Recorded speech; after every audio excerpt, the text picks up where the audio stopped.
Hello, ladies and gentlemen, and welcome to a new episode of Now What? My name is Scott Love, and I will be your host on this fascinating journey through consciousness and personal transformation. Joined today with Reverend Gail. How are you doing today, Gail? As I am every week. Yeah, we have quite a good time doing this, Scott. Thank you. Thank you. I'm very excited to see where we continue to take this. You know, this will be our 11th episode. Really? Yeah, which is one of the reasons I thought it'd be kind of cool to launch it at 11:11. We were a few minutes behind, but our intention was set at 11:11. Yes, it was. It was, and you were here. So are you one of those people that has an affinity with certain numbers or combination of numbers? No, but I do. I have in the last couple of years, paid attention to the angel numbers. Yeah. You know, when I see multiple numbers of the same, like on my clock at night, or during the day, sometimes the gas station is like 333, or right. You know, and I just say thank you, because I looked up all of those numbers before, and then I read one that said you don't even have to know exactly what it means, just say thank you. Yeah, because it just reminds me that the energies of life are everywhere present, including those on the other side of the veil. Good morning or good afternoon, wherever you are.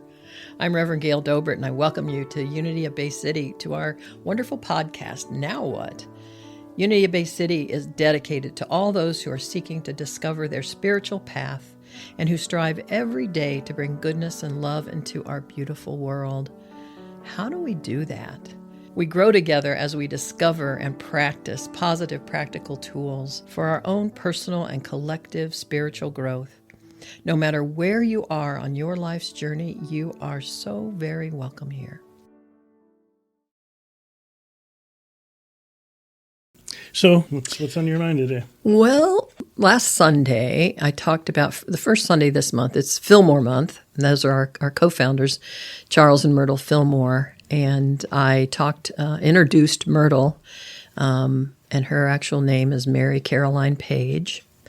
And but her dad liked to throw her up in the air, and she'd giggle, and he'd call her my little Myrtle-y. Myrtle-y. And so she liked that name Myrtle, probably because of the good memories that came. And so she became Myrtle to everyone. And so I introduced her and the beginning of her life, and how her and Charles met, and she's 9 years older than Charles, but they met in Texas. She was a school teacher. So then this last week, I talked about Charles Sherlock Filmore, and he never used his middle name. I think it's pretty appropriate, because Sherlock, was this great detective, and the Filmores were great metaphysical detectives. They wanted to know more about spirit. They wanted to dive in and, find the epicenter of the mystery. Right. And so he grew up in the wilds of Minnesota. He was born in 1854 in St. Cloud, Minnesota, and so he grew up pretty wild in a wilderness. His dad had bought some land and built a cabin for him, he and his wife, and then they had 2 boys. And not too long, I think Charles was about 7, when his dad decided he was going to move about 10 miles away, and he built another cabin. And so the boys went between mom and dad's cabin, just kind of like what they did. But he would run around there was the Sioux and the Chippewa Indians. They didn't call them reservations then. They were their homes. And he would go in and out of those just, like the Indian children did.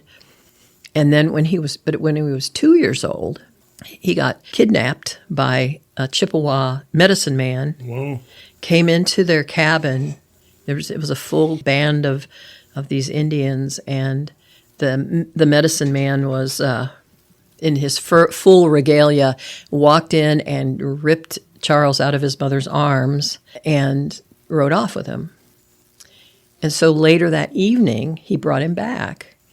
And in the way it said, to a very distraught mother. No, it wasn't. It wasn't a strong enough word for me. I'd have been like crazy, freaked out. Yeah.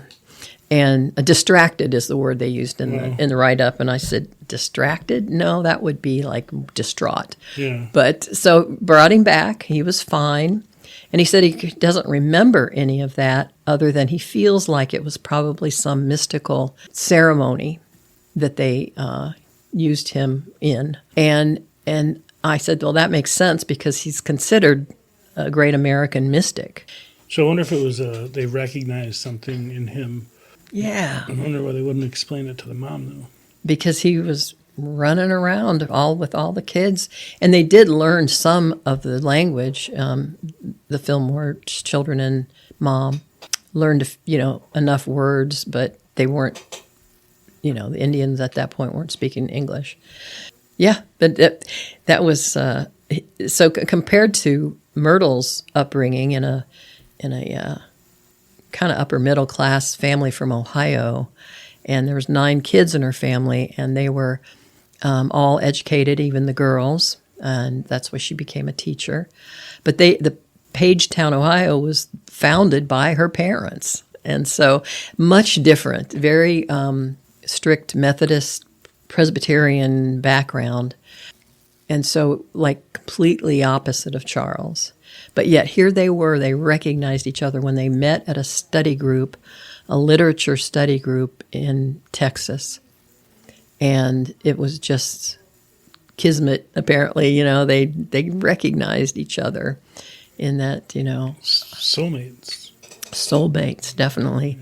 She was a cute little redhead. Little family. Yeah. So then they went on to have, they got married and had 3 boys. And Myrtle healed herself within a 2-year period of some pretty serious illnesses, tuberculosis among them.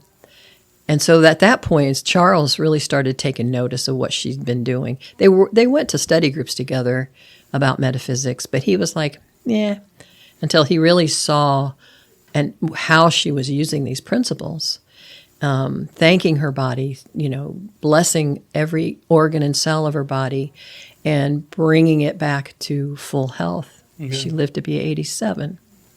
So what was Charles doing during this time? He was a businessman. He had real estate, and he was into a little bit of everything. As a teenager, he learned about printing presses and all the new technology as it came along there in the mid to late 1800s. He was on it. Did he have any between the time of his creation of unity with Myrtle? Was there any other indications what his future was like? So it just went from 2 o'clock, from 2 years old when he was a baby, and then he was taken away by the Cherokee.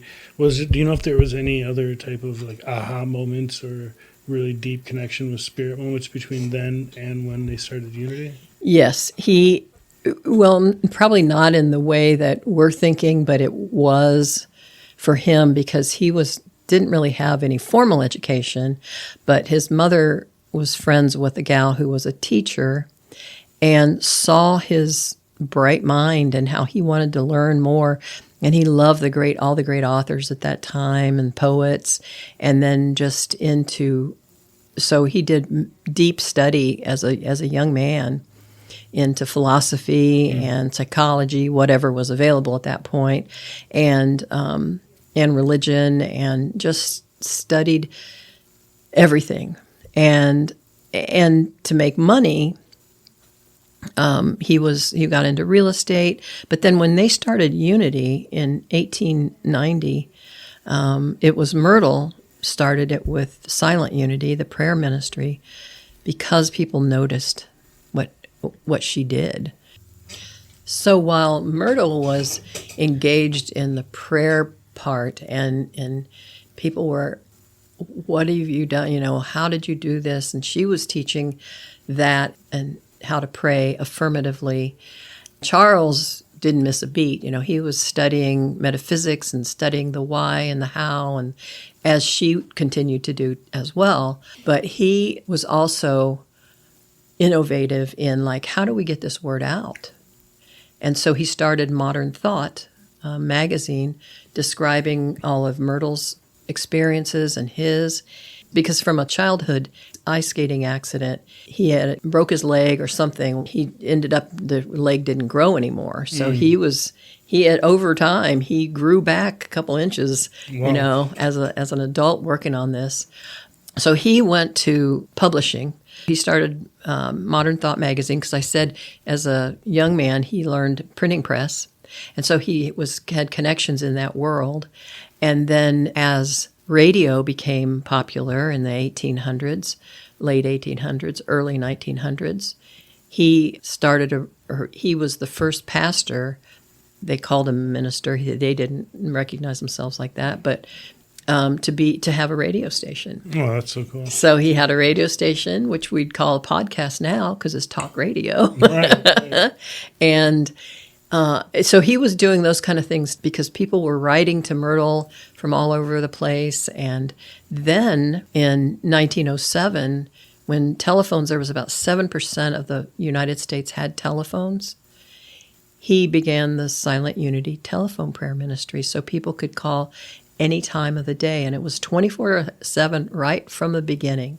They had the overnight one had it in a little apartment. The person could be there sleeping or whatever, and then be able to answer the phone and pray with people. Myrtle taught how to pray affirmatively, and it grew. I was the director of Silent Unity for 9 years, up through 2015, and what a humbling experience, because still 24/7. I had 230 prayer associates at that point, and it was bigger than that at some times. It kind of waxed and waned a bit. Oh, I could walk into that prayer room and just stand there and feel the energy of it. Mm-hmm. Yeah. So tell me about what affirmative prayer is. Affirmative prayer is really describes itself in the stating what it is that you want or need, and not in a beseeching, please God way, because we learn through all of this that God is not a deity in the sky. It's an energy field, intelligence of the universe that is a principle. And so when you affirm, I am, is the magic words.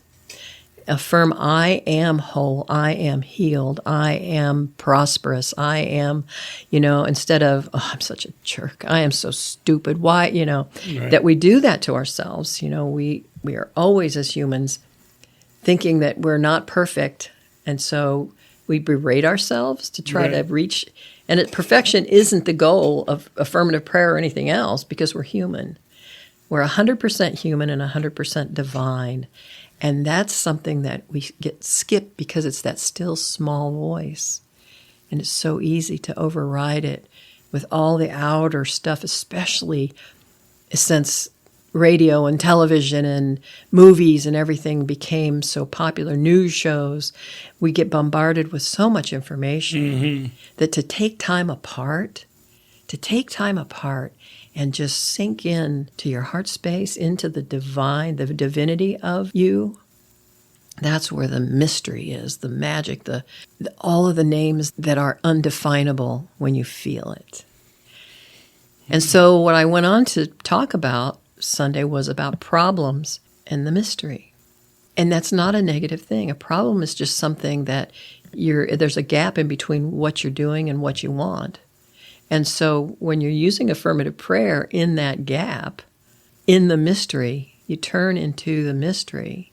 And it really helps to get clarity on what to do about these problems. But a problem can be as simple as, what am I going to have for breakfast? Right. So it's not like big things. You don't have to wait till some life-shattering thing happens and you have to, financially or physically or with your family, anything. Those are problems, but the solution is dipping into the mystery is the same. I wonder if during his times of study, if Charles dipped his toes into the esoteric world, that was all big back then. Yeah, it was. And I think that esoteric principles and thoughts, and with Manly Hall and all that stuff. Was Manly Hall around that time? Do you know? Or I don't know who that is. I don't. Manly P. Hall. I don't recognize that. He was a writer, a researcher who was responsible for bringing a lot of mysticism and esoteric study to the mainstream. And he in turn influenced people like Crowley and people that went down some darker roads. But so I know that there was some esoteric influence in a lot of the new thought. So I'm just wondering if, to what degree? I've always been curious to what degree. And I would say it's pretty unlimited for Charles, because he was voracious in his studies. Yeah. And their main teacher at the beginning, before they even thought about creating this movement called Unity, was E.B. Weeks. Okay. And Emma Curtis Hopkins and Mary Baker Eddy. Now, she started Christian healing, and she kind of lost favor. And there's still Christian Science reading rooms around. I've seen them, yeah. Yeah, there's one in Midland, actually. But she got too strict. She didn't allow for the mystery, I think, is kind of maybe a way I would think about it. Because it was like, you do not need a doctor to heal you. Mm. And so it was kind of like against their faith if you went to a doctor. You can heal yourself. And it's true, Myrtle did. But Myrtle also listened to how Spirit was directing her. Yeah. She became a vegetarian simply because that's what she had heard. And she didn't say everybody needs to be a vegetarian. Right. So my thoughts when it comes to that, I mean, I know people that refuse to go to the doctors. Mm-hmm. And there are other religions that do that as well. And so, I mean, it almost, to me, it always struck me as this form of like arrogance, like God's miracles are only the things that I list, and not on my list is medicine and modern healing. Yeah. And that's where we skip over either the divine or the human, right? It's like, well, I'm divinity in a human body. Right. I'm a spiritual being having human experience. Like, I think Wayne Dyer kind of coined that phrase. But that's the thing, we're both. Yeah. And sometimes I say it takes prayer and medication. Yeah. It'll take prayer and medication, prayer and surgery, because we still have to address the humanness. Right. So tell me more about Charles. Like, what was his highest enthusiasm, do you know? He was a prolific writer. Myrtle never wrote a book. They used her healing letters, and How to Let God Help You. It was interpretation of a lot of talks that she did. Because they had study groups, and then they had talks on Sunday. And so Charles, a lot of that was written down as well. But I think he worked more on capturing, like he did a book on prosperity. And I don't know how many books Charles wrote, but quite a few. And Myrtle was more in the one-on-one with people, writing letters, being, not that Charles wasn't, but he would do Sunday talks more than she would do. She would do the meditation, Okay. So he was almost like the religious head? I was definitely a co-leadership. He was more the business end, because he was a businessman, and he saw how he could get this out to people and not keep it a best-kept secret. And for the movement to grow, and he saw this evolution of consciousness, to grow our consciousness, the more the merrier. Where was he drawing his information from? Was he channeling it? Was he... Never really. He must had to be, because that metaphysical Bible dictionary that he wrote is like 2 inches thick. And it's like you look up a word, and he's got these long explanations. I'm like, where did that come from? Right. Like the 12 powers is something very popular in Unity that are, it's like chakras, but they're in different parts of the body. Right. Power and There's imagination and all that. So it's a hard question to answer because I know they both spent a lot of time in the silence. Yeah. And going into the silence was a big part of it. I think any creator, personally, I believe that any creator channels. They might not use that word, they might say inspired by the muse, or let's say, I don't know where it came from. The mystery. But the second you use the word channel, people get turned off. They're like, well, you have a direct line to God. Well, yeah, kind of. That's what we all do. Yeah. And there's been a lot of times where I've just, closed my eyes and prayed and been like, all right, guide my hand here. Well, I really got inspired to do that a lot when I was reading the Conversations with God's book. Yeah, those were good. Conversation with God books. Not gods, not plural gods. But, right. Yeah, Neil Donald Walsh did a great favor, to have that language like that where you can make friends and be close to God, which a lot of people need that personal relationship. Of course we do. It is a personal relationship because what's in me is not the same as what's in you, and what I believe and know and what I hear. And I think because channeling has become such a popular word as far as talking to your loved ones on the other side of the veil, But it's the same. When you spend time in the silence, I always say, make my way clear. Mm-hmm. Make my way clear. And I'm open and receptive to this guidance. And it doesn't maybe come right then, it might be days.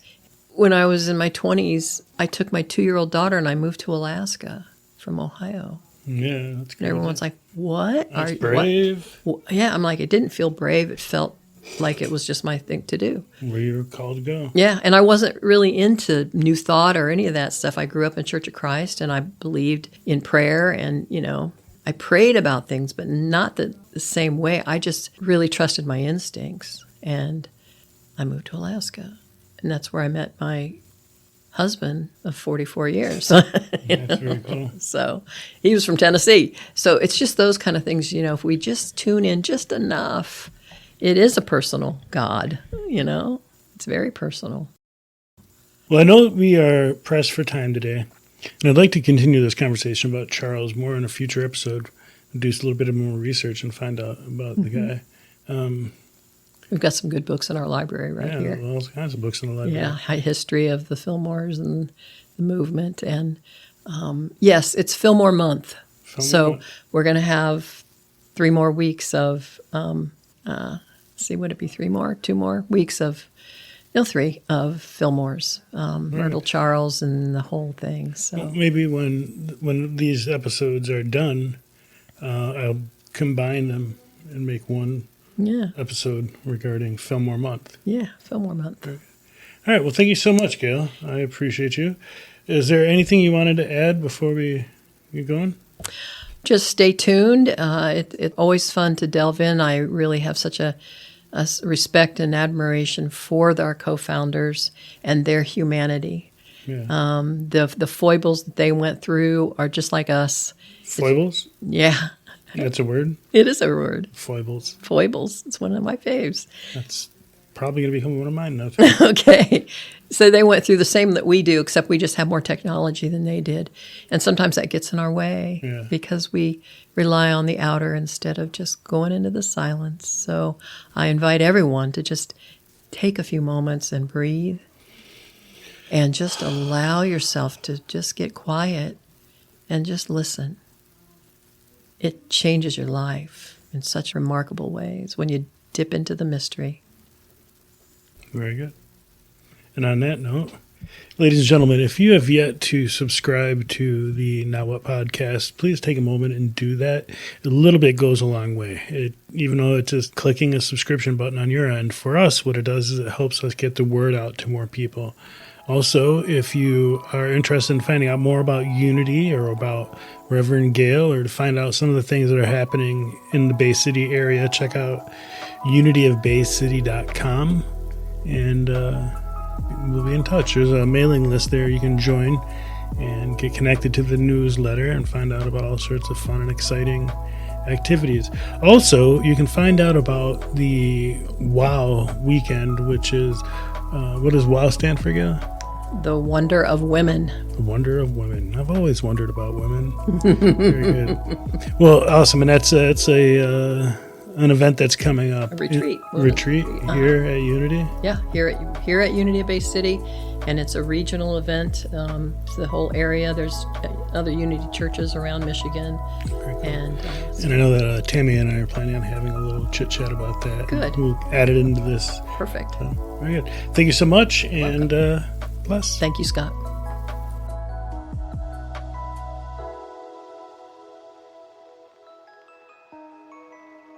All right, well, here we are. We are joined now by Tammy Monroe, who has some exciting news about the upcoming WOW Women's Retreat coming up in September. And how you doing today? I'm very good. How are you, Scott? I'm excited. I'm excited. There seems to be a lot of energy building up around this event. You know, I remember a few months ago hearing people talking about it, but the buzz is increasing. And I'm hearing people talk about their excitement level for this event, but I really don't know what it is. I don't know if it's because I'm a dude and it's a women's retreat, but do you mind explaining to the listener what they can get excited about? Right. This is exciting.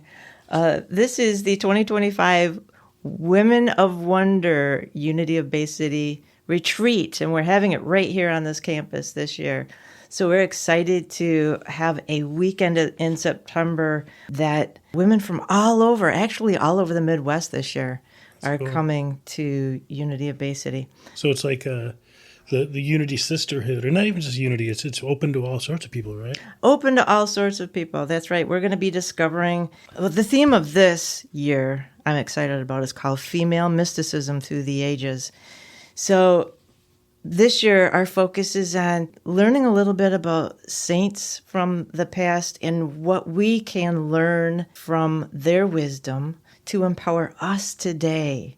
We're living such busy lives, and the world is kind of crazy right now. So anytime that we can get away and explore some of these things and have fun on top of it, yeah, that's what we're all about here. That's very cool. And there's information on the website about this? Yes. And that's www.unityofbaycity.com. Yes. Cool. You can find information there, and you can also register there as well. Very cool. Mm-hmm. Now, is there a fee associated with attending?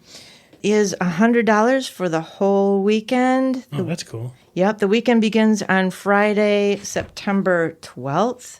And it goes through until Saturday evening, or you also have the opportunity to stay Saturday evening and join us for our Sunday 10:30 service here. Oh, that's cool. So people arrive, and they'll be arriving on Friday, and then they go through, is there workshops or play shops or both?